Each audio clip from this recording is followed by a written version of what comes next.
माधवी की आंखों में सारा संसार अंधेरा हो रहा था। काय अपना मददगार दिखाई न देता था, कहीं आशा की झलक न थी। उस निर्धन घर में वह अकेली पड़ी रोती थी और कोई आंसू पोंछने वाला न था। उसके पति को मरे हुए 22 वर्ष हो गए थे। घर में कोई संपत्ति न थी। उसने न जाने किन तकलीफों से अपने बच्चे को पाल पोस कर बड़ा किया था। वही जवान बेटा आज उसकी गोद से छीन लिया गया था, और छीनने वाले कौन थे? अगर मृत्यु ने छीना होता तो वह सब्र कर लेती। मौत से किसी को द्वेष नहीं होता, मगर स्वार्थियों के हाथों यह अत्याचार असहनीय हो रहा था। इस घोर संताप की दशा में उसका जी रह रहकर इतना विफल हो जाता कि इसी समय चलूं और उस अत्याचारी से इसका बदला लूं जिसने उस पर निष्ठुर आघात किया है। मारूं या मर जाऊं, दोनों ही में संतोष हो जाएगा। कितना सुंदर, कितना होनहार बालक था। यही उसके पति की निशानी, उसके जीवन का आधार, उसकी अमृत भर की कमाई थी। वही लड़का इस वक्त जेल में पड़ा न जाने क्या क्या तकलीफें झेल रहा होगा। और उसका अपराध क्या था? कुछ नहीं। सारा मोहल्ला उस पर जान देता था। विद्यालय के अध्यापक उस पर जान देते थे। अपने बेगाने सभी तो उसे प्यार करते थे। कभी उसकी कोई शिकायत सुनने में नहीं आई। ऐसे बालक की माता होने पर उसे बधाई देती थी। कैसा सज्जन, कैसा उदार, कैसा परमार्थी। खुद भूखों सो रहे, मगर क्या मजाल कि द्वार पर आने वाले अतिथि को रूखा जवाब दे। ऐसा बालक क्या इस योग्य था कि जेल में जाता? उसका अपराध यही था, वह कभी कभी सुनने वालों को अपने दुखी भाइयों का दुखा सुनाया करता था। अत्याचार से पीड़ित प्राणियों की मदद के लिए हमेशा तैयार रहता था।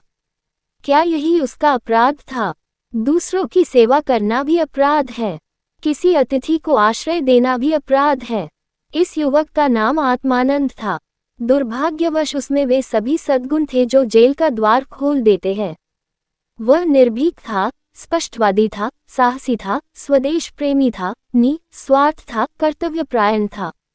जेल जाने के लिए इन्हीं गुणों की जरूरत है। स्वाधीन प्राणियों के लिए वे गुण स्वर्ग का द्वार खोल देते हैं, पराधीनों के लिए नरक के। आत्मानंद के सेवा कार्य ने, उसकी वक्तृताओं ने और उसके राजनीतिक लेखों ने उसे सरकारी कर्मचारियों की नजरों में चढ़ा दिया था। सारा पुलिस विभाग नीचे से ऊपर तक उससे सतर्क रहता था, सबकी निगाहें उस पर लगी रहती थीं। आखिर जिले में एक भयंकर डाके ने उन्हें इच्छित अवसर प्रदान कर दिया। आत्मानंद के घर की तलाशी हुई, कुछ पत्र और लेख मिले, जिन्हें पुलिस ने डाके का बीजक सिद्ध किया। लगभग 20 युवकों की एक टोली फांस ली गई। आत्मानंद इसका मुखिया ठहराया गया। शहादतें हुई। इस बेकारी और गिरानी के जमाने में आत्मा सस्ती और कौन वस्तु हो सकती है? बेचने को और किसी के पास रह ही किया गया है। नाम मात्र का प्रलोभन देकर अच्छी से अच्छी शहादतें मिल सकती है, और पुलिस के हाथ तो निकृष्ट से निकृष्ट गवाहियां भी देववाणी का महत्व प्राप्त कर लेती है। शहादतें मिल गईं। महीने भर तक मुकदमा क्या चला, एक स्वांग चलता रहा और सारे अभियुक्तों को सजाएं दे दी गईं। आत्मानंद को सबसे कठोर दंड मिला, 8 वर्ष का कठिन कारावास। माधवी रोज कचहरी जाती, एक कोने में बैठी सारी कार्यवाही देखा करती। मानवीय चरित्र कितना दुर्बल, कितना नीच है, इसका उसे अब तक अनुमान भी न हुआ था। जब आत्मानंद को सजा सुना दी गई और वह माता को प्रणाम करके सिपाहियों के साथ चला तो माधवी मूर्छित होकर गिर पड़ी। 2-4 सज्जनों ने उसे एक तांगे पर बैठाकर घर तक पहुंचाया। जब से वह होश में आई है, उसके हृदय में शूल सा उठ रहा है। किसी तरह धैर्य नहीं होता। उस घोर आत्मवेदना की दशा में अब जीवन का एक लक्ष्य दिखाई देता है, और वह इस अत्याचार का बदला है। अब तक पुत्र उसके जीवन का आधार था, अब शत्रुओं से बदला लेना ही उसके जीवन का आधार होगा। जीवन में उसके लिए कोई आशा न थी। इस अत्याचार का बदला लेकर वह अपना जन्म सफल समझगी। इस अभागे नर पिशाच बगची ने जिस तरह उसे रक्त के आंसू रुलाए हैं, उसी भांति यह भी उस रुलाएगी। नारी हृदय कोमल है, लेकिन केवल अनुकूल दशा में। जिस दशा में पुरुष दूसरों को दबाता है, स्त्री शील और विनय की देवी हो जाती है। लेकिन जिसके हाथों में अपना सर्वनाश हो गया हो, उसके प्रति स्त्री की पुरुष से कम घृणा और क्रोध नहीं होता। अंतर इतना ही है कि पुरुष शास्त्रों से काम लेता है, स्त्री कौशल से। रात बीतती जाती थी और माधवी उठने का नाम न लेती थी। उसका दुख प्रतिकार के आवेश में विलीन होता जाता था, यहाँ तक कि इसके सिवा उसे और किसी बात की याद ही न रही। उसने सोचा, कैसे ये काम होगा। कभी घर से नहीं निकली। वैधव्य के 22 साल इसी घर कट गए, लेकिन अब निकलूंगी, जबरदस्ती निकलूंगी, भिखारिन बनूंगी, नी बनूंगी, झूठ बोलूंगी, सब कुकर्म करूंगी। सत्कर्म के लिए संसार में स्थान नहीं। ईश्वर ने निराश होकर कदाचित इसकी ओर से मुंह फेर लिया है। जभी तो यहाँ ऐसे ऐसे अत्याचार होते हैं और पापियों को ददम नहीं मिलता। अब इन्हीं हाथों से उसे दंड दूंगी। संध्या का समय था। लखनऊ के एक सजे हुए बंगले में मित्रों की महफिल जमी हुई थी। गाना बजाना हो रहा था। एक तरफ आतिशबाजियां रखी हुई थीं, दूसरे कमरे में मेजों पर खाना चुना जा रहा था। चारों तरफ पुलिस के कर्मचारी नजर आते थे। वह पुलिस के सुपरिंटेंडेंट मिस्टर बगीची का बंगला है। कई दिन हुए उन्होंने एक माके का मुकदमा जीता था। अफसरों ने खुश होकर उनकी तरक्की की दी थी और उसी की खुशी में यह उत्सव मनाया जा रहा था। यहाँ आए दिन ऐसे उत्सव होते रहते थे। मुफ्त के गवैये मिल जाते थे, मुफ्त की आतिशबाजी, फल और मेवे और मिठाइयाँ आधे दामों पर बाजार से आ जाती थीं और चक दावत तो हो जाती थी। दूसरों के जहाँ 100 लगते, वहाँ इनका 10 से काम चल जाता था। दौड़ धूप करने को सिपाहियों की फौज थी ही। और यह माके का मुकदमा क्या था, वह जिसमें निरपराध युवकों को बनावटी शहादत से जेल में ठूस दिया गया था। गाना समाप्त होने पर लोग भोजन करने बैठे। बेगार के मजदूर और पल्लेदार जो बाजार से दावत और सजावट के सामान लाए थे, रोते या दिल में गालियां देते चले गए थे, पर एक बुढ़िया अभी तक द्वार पर बैठी हुई थी और अन्य मजदूरों की तरह वह भून भुना कर काम न करती थी। हुक्म पाते ही खुश दिल मजदूर की तरह हुक्म बजा लाती थी। यह माधवी थी, जो इस समय मजूरनी का वेश धारण करके अपना घातक संकल्प पूरा करने आई थी। मेहमान चले गए, महफिल उठ गई, दावत का सामान समेट दिया गया, चारों ओर सन्नाटा छा गया, लेकिन माधवी अभी तक वहीं बैठी थी। सहसा मिस्टर बागची ने पूछा, बुढ़ी तू यहाँ क्यों बैठी है? तुझे कुछ खाने को मिल गया? माधवी, हाँ हुजूर, मिल गया। बागची, तो जाती क्यों नहीं? माधवी, कहाँ जाऊं सरकार, मेरा कोई घर द्वार थोड़े ही है। हुक्म हो तो यही पड़ी रहूं, पाव भर आटे की परवस्ती हो जाए हुजूर। बगची, नौकरी करेगी? वी क्यों न करूंगी सरकार, यही तो चाहती हूँ। बागची, लड़का खिला सकती है? माधवी, हाँ हजूर, वह मेरे मन का काम है। बगची, अच्छी बात है, तू आज ही से रह जा, घर में देख, जो काम बताएं वही कर। 1 महीना गुजर गया। माधवी इतना तन मन से काम करती है कि सारा घर उससे खुश है। बहू जी का मिजाज बहुम ही चिड़चिड़ा है।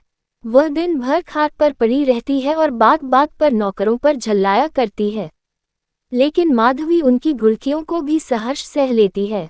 अब तक मुश्किल से कोई दाएं 1 सप्ताह से अधिक ठहरी थी। माधवी का कलेजा है कि जली कटी सुनकर भी मुख पर मैल नहीं आने देती। मिस्टर बागची के कई लड़के हो चुके थे, पर यही सबसे छोटा बच्चा बच रहा था। बच्चे पैदा तो हृष्ट पृष्ट होते, किंतु जन्म लेते ही उन्हें एक न एक रोग लग जाता था और कोई 2-4 महीने, कोई साल भर जीकर चल देता था। माँ बाप दोनों इस शिशु पर प्राण देते थे। उसे जरा जुकाम भी हो तो दोनों विकल हो जाते। स्त्री पुरुष दोनों शिक्षित थे, पर बच्चे की रक्षा के लिए टोना टोटका, दुआटा बीच, जंतर मंतर एक से भी उन्हें इनकार न था। माधवी से यह बालक इतना हिल गया कि एक क्षण के लिए भी उसकी गोद से न उतरता। वह कहीं एक क्षण के लिए चली जाती तो रो रो कर दुनिया सिर पर उठा लेता। वह सुलाती तो सोता, वह दूध पिलाती तो पिता, वह खिलाती तो खेलता, उसी को वह अपनी माता समझता। माधवी के सिवा उसके लिए संसार में कोई अपना न था। बाप को तो वह दिन भर में केवल 2 बार देखता और समझता ये कोई परदेशी आदमी है।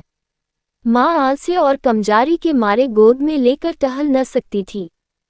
उसे वह अपनी रक्षा का भार संभालने के योग्य न समझता था, और नौकर चाकर उसे गोद में ले लेते तो इतनी बेदर्दी से कि उसके कोमल अंगों में पीड़ा होने लगती थी। कोई उसे ऊपर उछाल देता था, यहाँ तक कि अबोध शिशु का कलेजा मुंह को आ जाता था। उन सबों से वह डरता था। केवल माधवी थी जो उसके स्वभाव को समझती थी। वह जानती थी कि कब क्या करने से बालक प्रसन्न होगा, इसलिए बालक को भी उससे प्रेम था। माधवी ने समझाया था, यहाँ कंचन बरसता होगा, लेकिन उसे देखकर कितना विस्मय हुआ कि बड़ी मुश्किल से महीने का खर्च पूरा पड़ता है। नौकरों से एक एक पैसे का हिसाब लिया जाता था और बहुधा आवश्यक वस्तुएं भी टाल दी जाती थीं। एक दिन माधवी ने कहा, बच्चे के लिए कोई तेज गाड़ी क्यों नहीं मंगवा देती? गोद में उसकी बाढ़ मारी जाती है। मिसेज बागजी ने कुठित होकर कहा, कहाँ से मंगवा दूं? कम से कम 50-60 रुपये में आएगी। इतने रुपये कहाँ हैं? माधवी, मलकिन, आप भी ऐसा कहती है? मिसेज बागची, झूठ नहीं कहती। बाबूजी की पहली स्त्री से 5 लड़कियां हैं। सब इस समय इलाहाबाद के एक स्कूल में पढ़ रही हैं। बड़ी की उम्र 15-16 वर्ष से कम न होगी। आधा वेतन तो उधार ही चला जाता है। फिर उनकी शादी की भी तो फिक्र है। पांचों के विवाह में कम से कम 25,000 लगेंगे। इतने रुपए कहाँ से आएंगे?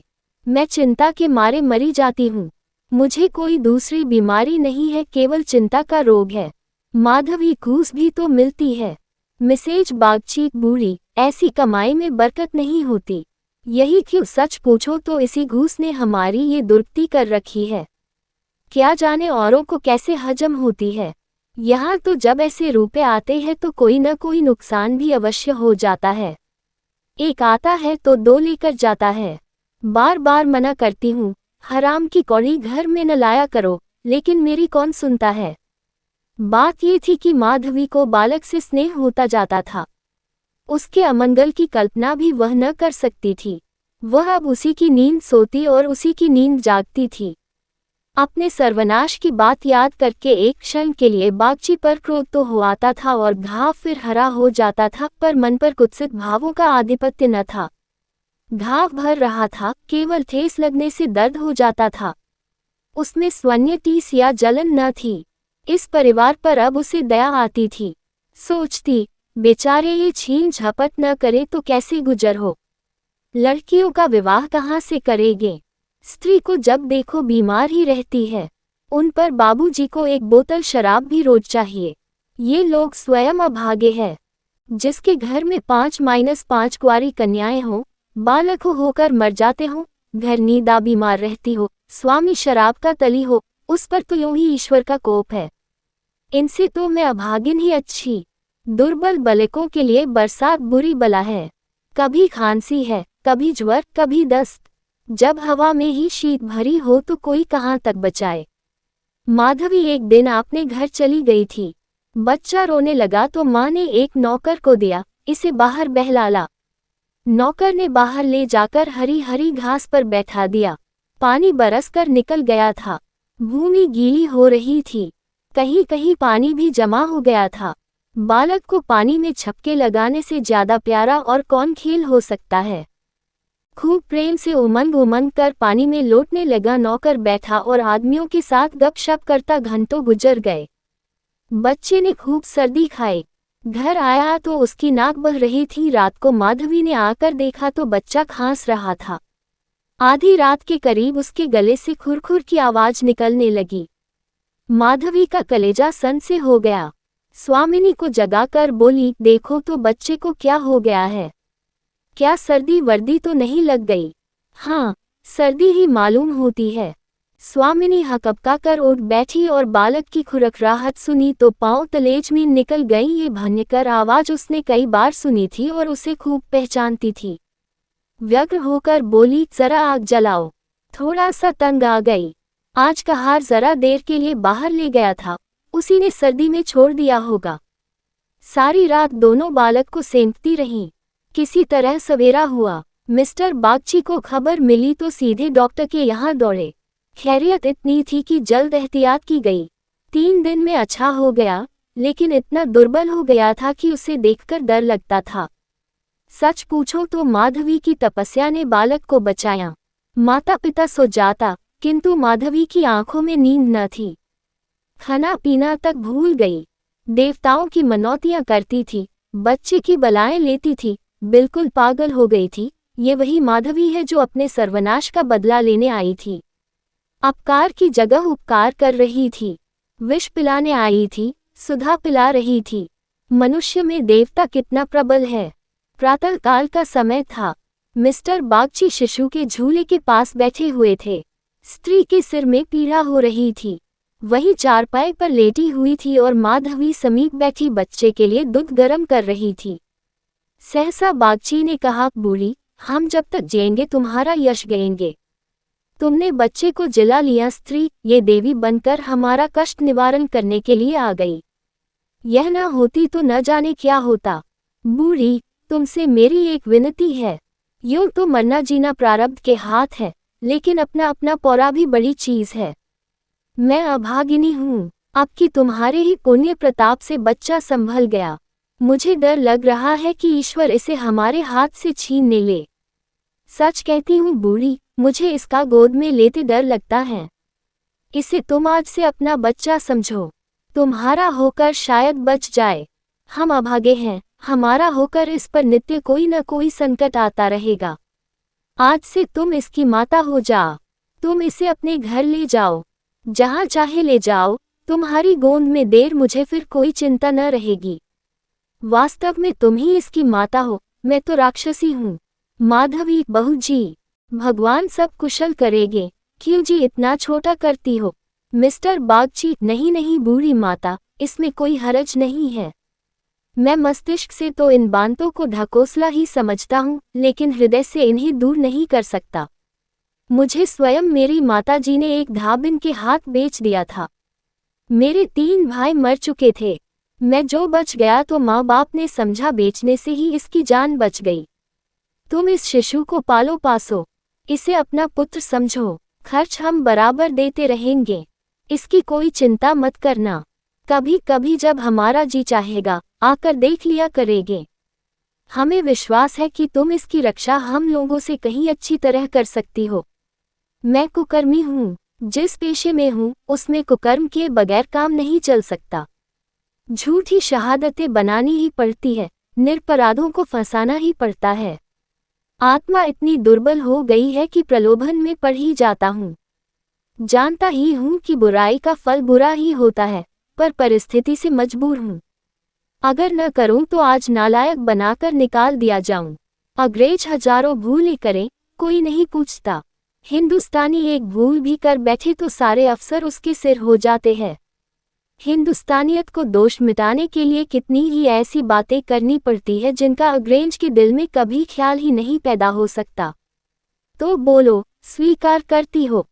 माधवी गदगद होकर बोली, बाबूजी, आपकी इच्छा है तो मुझसे भी जो कुछ बन पड़ेगा आपकी सेवा कर दूंगी। भगवान बालक को अमर करें, मेरी तो उनसे यही विनती है। माधवी को ऐसा मालूम हो रहा था कि स्वर्ग के द्वार सामने खुले हैं और स्वर्ग की देवियां अंचल फैला फैला कर आशीर्वाद दे रही हैं, मानो उसके अंतस्थल में प्रकाश की लहरें सी उठ रही हैं। स्नेहमय सेवा में की कितनी शांति थी। बालक अभी तक चादर ओढ़े सो रहा था। माधवी ने दूध गर्म हो जाने पर उसे झूले पर से उठाया तो चिल्ला पड़ी। बालक की देह ठंडी हो गई थी और मुंह पर वह पीलापन आ गया था जिसे देखकर कलेजा हिल जाता है, कंठ से आह निकल आती है और आंखों से आंसू बहने लगते हैं। जिसने इसे एक बार देखा है फिर कभी नहीं भूल सकता। माधवी ने शिशु को गोंद से चिपटा लिया, हालों के नीचे उतार देना चाहिए था। कोहराम मच गया। माँ बच्चे को गले से लगाए रोती थी, पर उसे जमीन पर न सुलाती थी। क्या बातें हो रही थी और क्या हो गया। मौत को धोखा देने में आनंद आता है। वह उस वक्त कभी नहीं आती जब लोग उसकी राह देखते होते हैं। रोगी जब संभल जाता है, जब वह पथ लेने लगता है, उठने बैठने लगता है, घर भर खुशियां मनाने लगता है, सबको विश्वास हो जाता है कि संकट टल गया, उस वक्त घात में बैठी हुई मौत सिर पर आ जाती है। यही उसकी निठुर लीला है। आशाओं के बाग लगाने में हम कितने कुशल हैं। यहाँ हम रक्त के बीज बोकर सुधा के फल खाते हैं, अग्नि से पौधों को सींचकर शीतल छांव में बैठते हैं। हाँ, मंद बुद्धि। दिन भर मातम होता रहा। बाप रोता था, माँ तड़पती थी और माधवी बारी बारी से दोनों को समझाती थी। यदि अपने प्राण देकर वह बालक को जिला सकती तो इस समय अपना धन्य भाग समझती। वह अहित का संकल्प करके यहाँ आई थी और आज जब उसकी मनोकामना पूरी हो गई और उसे खुशी से फूलाना समाना चाहिए था, उससे कहीं घोर पीड़ा हो रही थी जो अपने पुत्र की जेल यात्रा में हुई थी। रुलाने आई थी और खुद रोती जा रही थी। माता का हृदय दया का आगार है। उसे जलाओ तो उसमें दया की ही सुगंध निकलती है, पीसो तो दया का ही रस निकलता है। वह देवी है। विपत्ति की क्रूर लीलाएं भी उस स्वच्छ निर्मल स्रोत को मलिन नहीं कर सकती।